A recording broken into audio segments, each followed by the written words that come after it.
I have been on kibbutz, living in community, for 46 years.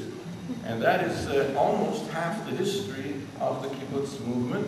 I also have 3 children and 6 grandchildren living on the kibbutz. So I guess I'm qualified to say Lotan, out of 280 kibbutzim, is unique because it has 4 things together. Number 1, it is a collective kibbutz. I'll say a few more words about it, but only 1/4 of the kibbutzim today are collective.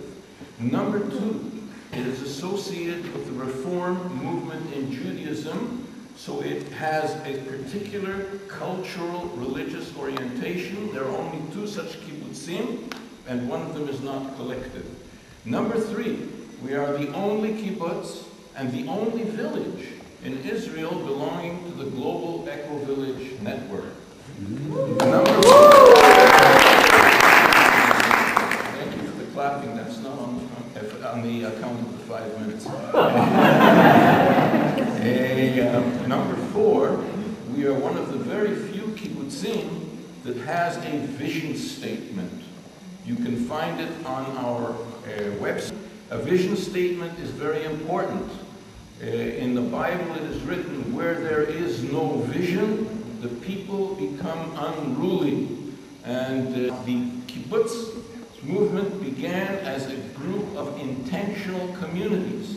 That means they had an aim, they had a vision. Number 1, to settle and develop agriculture in the land of Israel. Number 2, to create on a micro level a society of Hebrew culture, social justice, self-labor, which would reflect what we wanted to see in the macro culture. That was the original idea of the intentional community. Today, after the establishment of the State of Israel, this became problematic. I'm doing this very quickly. About 30 years ago, Israel went through a major change. It's almost equivalent to the turnabout in Eastern Europe 20 years ago, not quite as extreme. And that major change had an impact on the kibbutz movement, which is still felt today. The major change was external and internal. External, we come to the period of time when you have Thatcher, Reagan, and in Germany, let's say Helmut Kohl.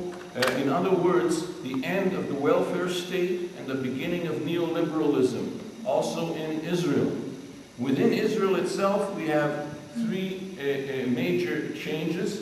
We have a change in the government as a result of demographic developments.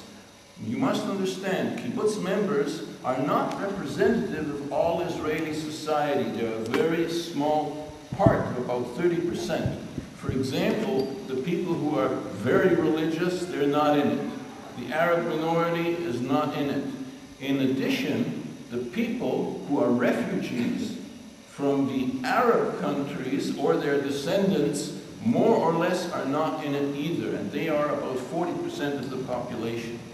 So, in the late 70s, the Labor government, which had been supporting the kibbutzim, went out.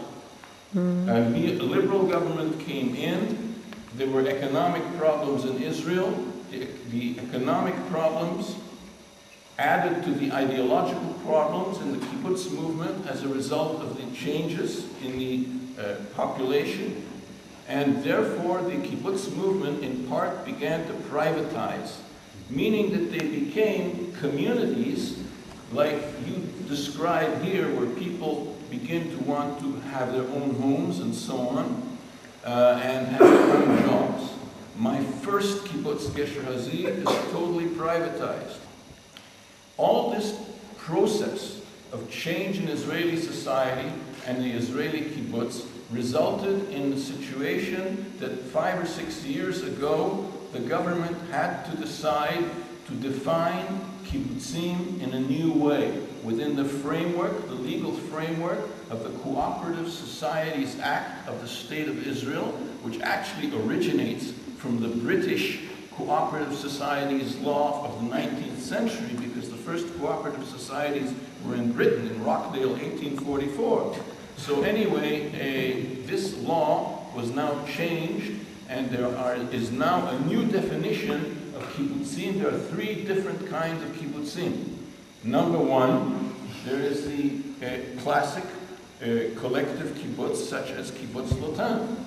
Number two, most of the kibbutzim are privatizing, and therefore they have a definition of everybody is responsible for themselves. They have to have minimal social security.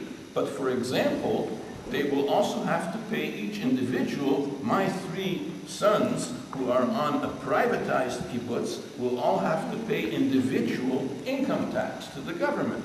Not like my kibbutz Lotan, where the kibbutz pays for everybody, except we are too poor, we don't pay income tax at all in kibbutz Lotan. We don't reach the threshold.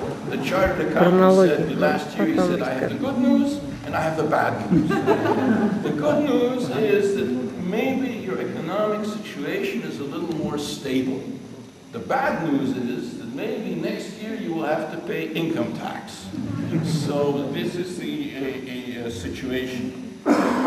Now, what then, the third, but the most interesting kind of kibbutz today is the third kind of kibbutz. The third kind of kibbutz is a city kibbutz. In other words, no longer is it a question of settling the land.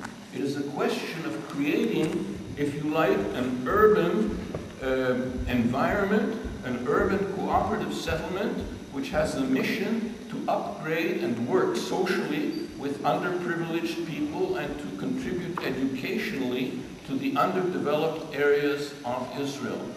Now, the people who founded these kibbutzim are actually the grandchildren of kibbutz founders. They have said, we do not want to do what our parents did, to leave the ideas of the kibbutz and ideals of the kibbutz of social justice. What we want to do is to realize those aims of our grandparents, but in a setting which is relevant to the problems of Israel today. So in fact, in a new kind of way, the kibbutz movement is rising, shall we say, from the ashes with these city kibbutzim. Now, one last word.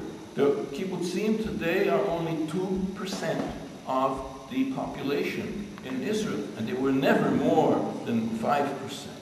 So we understand we're talking about a very small movement, and nevertheless, the kibbutz movement in the 20th century has been the largest collective movement with about 120,000 members. Today it's about 100,000.